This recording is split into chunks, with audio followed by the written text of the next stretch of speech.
Hello friends, স্ক্রিনে যে ছবিগুলো দেখতে পাচ্ছেন এই ধরনের সিনেমাটিক ছবিগুলো এখন টিকটকে প্রচুর ট্রেন্ডিং। এই ধরনের ছবি কিভাবে জাস্ট ওয়ান ক্লিকে এডিট করবেন এই ভিডিওর মাধ্যমে দেখিয়ে দিব।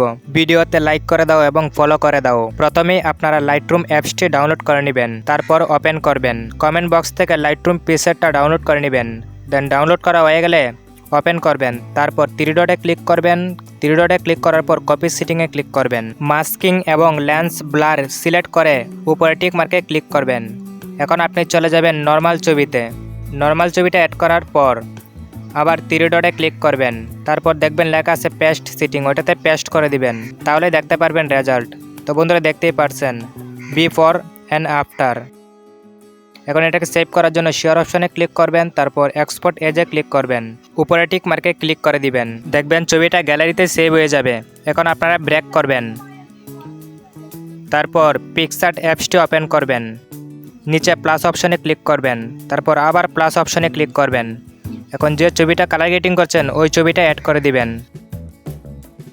নিচে দেখবেন লেখা আছে অ্যাড ফটো, এটাতে ক্লিক করবেন। করার পর পিএনজিটা অ্যাড করে দিবেন। এটা কমেন্ট বক্সে দেওয়া আছে, আপনারা ডাউনলোড করে নেবেন। পজিশন মতো এটা বসানো হয়ে গেলে উপরে ব্রাশে ক্লিক করবেন, তারপর নিচের সাইজগুলো দেখে এটাকে আপনারা হালকা করে ড্র করে দিবেন। ছবিটাকে সেভ করার জন্য শেয়ার অপশনের পাশে ডাউনলোডে ক্লিক করে দিবেন, দেখবেন ছবিটা গ্যালারিতে সেভ হয়ে গেছে।